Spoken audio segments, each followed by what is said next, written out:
علیکم ګرانو زده کوونکو، هیله ده چې جوړ او روغ به یاست او د تېرې ورځې درس په اړه به مو انشاءالله لنډ عامه پوهاوی ترلاسه کړی وو چې د کیمیا عمومي پیژندګلوي وه. د کیمیا د کومو شاخونو د طبیعي علومو له جملې څخه وه، په طبیعي علومو کې د غیر حیاتي له جملې څخه وه.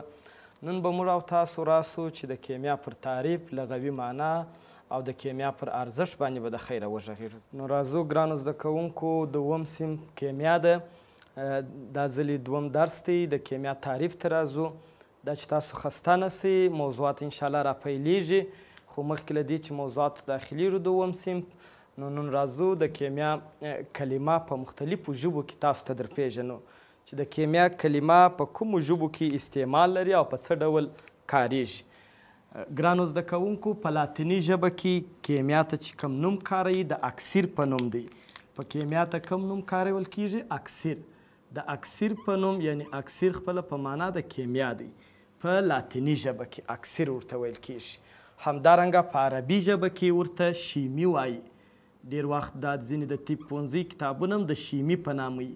شیمي اصلا کیمیا ته ویل کیږي، موضوعات بیرته د کیمیا مربوط دي.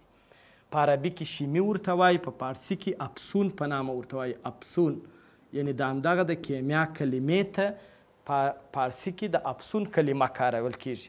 په پښتو کې موږ خپله کیمیا ورته کاروو، کیمیا. همدارنګه په انګلیسي کې ورته کیمستري وایي، کیمستري.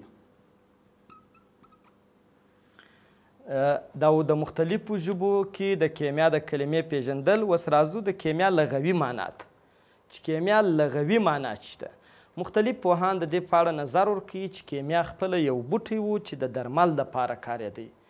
بعضو وختو کې چې به دا بوټي غرو ته خلک تلله، بیا به دغه بوټي شکوي، هغه به د بعضې مریضیو علاج کوي. نو په دې خاطر دوی د دوا په نامه همدغه د کیمیا لفظ کاروي، چې عموما کې چیرې موږ د لغوي معناو ته راسو، بعضې بیا پوهان بیا وایي چې یا کیمیا خپله د وخت په تېرېدو سره د الکیمیا د کلمې څخه اخیستل سوې ده، یعنې په لومړي سر کې الکیمیا ورته ویل کېده، چې وروسته بیرته په کیمیا تبدیله سوې ده. چې لغوي معنا یې ځوانانو دوا یا درمل. دوا یعنې کیمیا په لغوي معنا د دوا یا درمل په معنا هم ده، ځکه چې د لومړي ځل لپاره دا د دوا لپاره وکارېدله، نو په دې خاطر یې دا لغوي معنا دوا. همدارنګه خپله دې ته د حاصلخیزې خاورې په معنا هم ورکوي. حاصل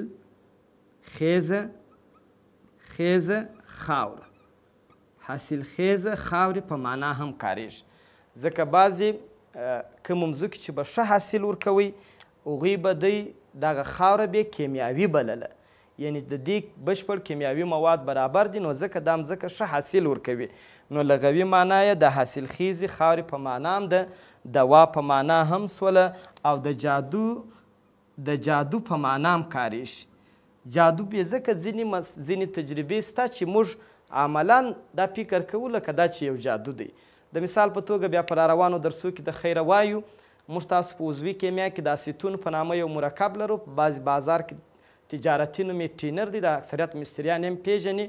دا ټینر راخیسته کېږي، 50% اوبه، 50% ټینر په یو لوښ کې محلول کړي، بیا یو پیسې یا داسې یو لاسونه په ولړي، کله چې ور ورته ورته کوي، بالاخره به یا پر لاس یا پر پیسو ور بالي، خو پیسه به ور نه اخلي. نو دا خپله یو جادویي کړنه ده په اصل کې، هم دا خپله یو کیمیاوي موادو په وسیله دا اجرا کیږي. نو ځکه دغه لفظونه په لغوي معنا دې ته کاروي.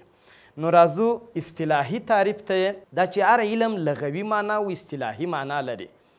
لغوي معنا تر ډیره حده پر هر شي دلالت کوي، خو اصطلاحا معنا چې بیا ده هغه په هغه علم کې څېړل کیږي.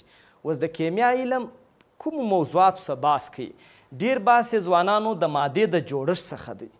وروسته به د خیره انشاءالله په اووم صنف کې په بشپړه توګه ماده وپېژنو چې ماده څه ته وایي. د مادې په اړه به معلومات حاصل کړو، خو بیا هم موږ وایو چې کیمیا هغه علم دی چې د مادې د جوړښت څخه بحث کوي. ماده بیا هر هغه شی چې وزن او حجم ولري یا د پنځه ګونو حواسو په وسیله حس شي، وروسته بحث پر کوو. اوبه، هوا، ټول دا شیان چې دي دا ماده بلل کېږي. نو کیمیا علم د مادې نه بحث کوي، د مادې د چیش څخه بحث کوي، د مادې جوړښت بیانوي. د مثال په توګه زه وایم هایدروجن او اکسیجن چې دی دا اوبه جوړوي. د کیمیا علم همدغه در بحث لاندې نیسي چې دا یو ماده ده، دا څنګه جوړه سوې ده، د دې جوړښت په څه ډول دی. د کیمیا علم د دغې مادې د جوړښت څه بحث کوي، یعنی دا معنا چې هایدروجن او اکسیجن سره یو ځای سوي دي، همدغه ماده یې تشکیل کړې ده. په دغه اړه چې تا ته معلومات درکوي، د کیمیا علم تا ته معلومات درکوي، یا تا ته دا در پیژني چې دا اوبه څنګه جوړې سولې، په دغه اړه تا ته معلومات د کیمیا علم درکوي. د همدې مادې خواص بیانوي. ګرانو زده کوونکو، وروسته بیا موږ خواص وایو چې خواص دوه ډوله دي، فیزیکي، کیمیاوي. همدغه ماده کوم رنګ لري، کوم خوند لري، کوم بوی لري، د ایشېدو ټکی څو دی، دې ته فیزیکي خواص وایي. وروسته بحث پر کوو. یا دا ماده کم تعاملات کوي، پر دې ټولو اړه د مادې چې بحث کوي د کیمیا علم دی. یا هغه کیفي تغییراتو څه بحث کوي. کیفي تغییرات څه معنا چې د یو مادې په هغه اولنیو خواصو کې تغییر راسي. څنګه په اولنیو خواصو کې تغییر راسي؟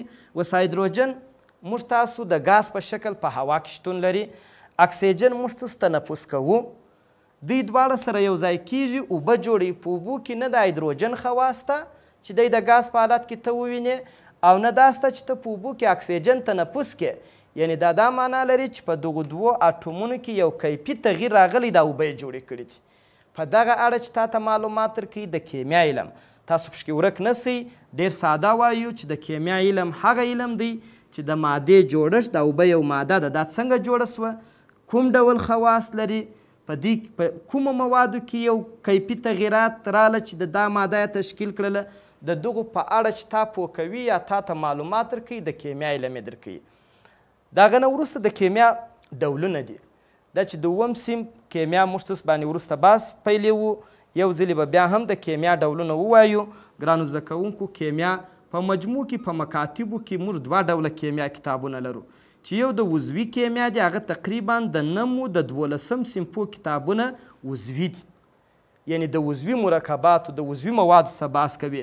او یو غیر عضوي دی، غیر عضوي کیمیا په نامه ده، چې موږ تاسو خپله د 9م صنف، 8م صنف، 10م صنف، 11م صنف زیاته برخه په غیر عضوي کیمیا کې راځي. حال دا چې بیا په دې کې نورې کیمیاوي هم یو فصل راخیسته سوي دي، چې ځینې نورې کیمیاوي هم موږ لرو، لکه فیزیکي کیمیا. فیزیکي کیمیا ډېر بحث دلته نه پر کوو، ځکه دا د راروانو د لوړو صنفو مسایل دي چې تاسو بیا دلته پشکې ورک نه سئ. ډېر ساده وایو چې کیمیا زیات ډولونه لري، صرف د دا ډولو سره یې لږ اشنایي پیدا کړي. عضوي کیمیا، غیر عضوي کیمیا، فیزیکي کیمیا، برقي کیمیا، هستوي کیمیا، هستوي، تحلیلي او داسې نورې ډېر ډولونه لري.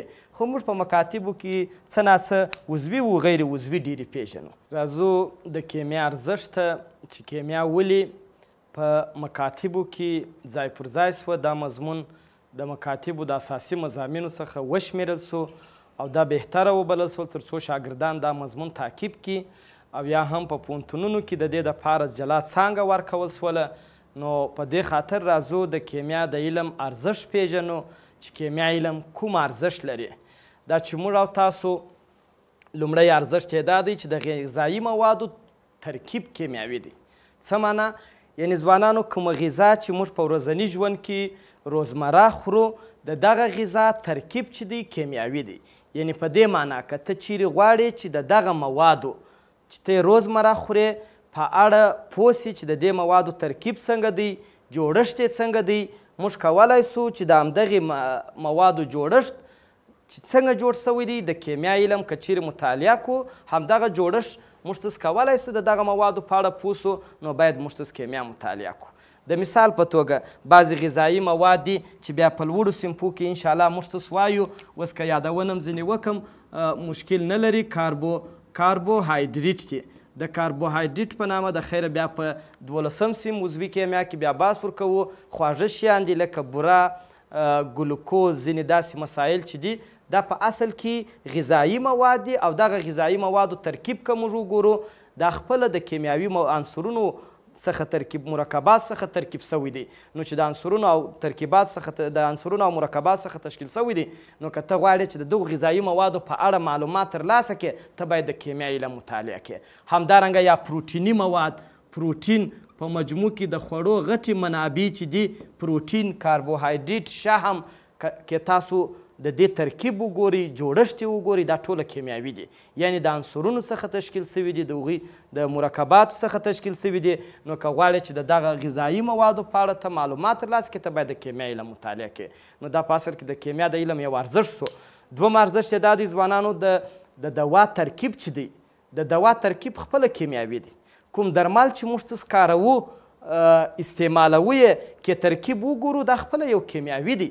زه بعضې مثالونه درته وایم، خدای دې وکړي چې دا مثالونه پر تاسو ونه غمیږي، مشکل نه لري. بیا په لوړو صنفو کې انشاءالله بشپړ وایي، هغه هم په دې خاطر چې تاسو په دغه ارزښت یې ښه پوه شئ.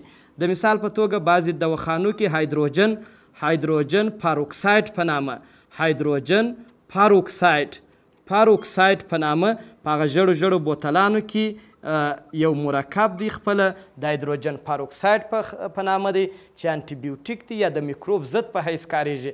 که چیرې موږ د دغه دوا ترکیب وګورو، دوا ترکیب خپله کیمیاوي دی. یا بعضې یو ښه مثال چې تاسو ډېر لیدلی دی او ډېر مو استعمال کړی دی، خپله ګلیسرین دی. ګلیسرین چې خلک د ملهم په حیث کاروي، د ګلیسرین ملهم دا خپله د ترکیب چې دی کیمیاوي دی. دغه ګلیسرین چې کاریږي د ملهم په حیث انټي بیوټیک دی، د میکروب ضد ماده ده، د دې خپله ترکیب کیمیاوي دی. یعنی په مجموع کې که موږ دا دواوې وګورو، د دواو ټوله ترکیبات کیمیاوي دي. نو که غواړې چې د دواو په ترکیباتو هم ته پوه سې، ته باید د کیمیا علم مطالعه کړې. او دریم ارزښت چې ډېر با اهمیته ارزښت دی د کیمیا، هغه دا دی ګرانو شاګردانو، چې هغه هم هغه مواد چې په طبیعت کې شتون ونه لري، د کیمیا د علم په وسیله لاسته راځي. څنګه؟ بعضې شیان شته چې په طبیعي ډول نشته، لکه موږ چې وایي پلاستیک په طبیعت کې، یا کاغذ چې موږ څه ورته وایي، پلاستیک په طبیعت کې نشته. پلاستیک په طبیعي توګه شتون نه لري. پلاستیک خپله په طبیعي شکل شتون نه لري. یعنې په طبیعت کې موږ پلاستیک نه لرو. او که ورځني ژوند کې وګورو، پلاستیک بیخي ډېر استعمال لري. نو دا د کیمیا ارزښت دی چې په یو بله ماده کې کیفي تغییر راولي او په پلاستیک یې بدلوي. یا اوس روزمره چې موږ تاسې همدغه کالي چې کاروو، کالي خپله د کالو ترکیب چې دی ځوانانو، دا خپله کیمیاوي دی. یعنې دا معنا کالي په طبیعت کې شتون نه لري. دا څونه غټ د کیمیا اهمیت دی چې په یو موادو کې کیفي تغییر راوستلی دی، او موږ دا کالي و، لباسونه و، ټوله کم شان چې غالۍ د ټوله شان دا خپله ترکیبات یې کیمیاوي دي. که د دغو په اړه هم ته عامه پوهاوی لاسته راوړې، باید ته د کیمیا علم مطالعه کې. دوا ده، دوا هم په طبیعت کې شتون نه لري، په طبیعي توګه شتون نه لري. دا هم خپله په ترکیبي ډول د یو موادو په کیفي ډول تغییر راوستلو کې دوا منځته راوړي، چې دا خپله د کیمیا یو ارزښت و. همدارنګه مشروبات یا دا ټوله شیان چې دي، دا اصلا په طبیعت کې شتون نه لري، د یو نورو موادو د یو کیفي تغییر په وسیله منځته راځي. نو کیمیا زیات ارزښت لري، باید کیمیا مطالعه کړو. دا و د کیمیا لغوي معنا، د کیمیا لغوي مفهوم و اصطلاحي مفهوم، د کیمیا ارزښت او د کیمیا ډولونه، چې در بیا پورې حاضریږو. ښه وخت ولرئ.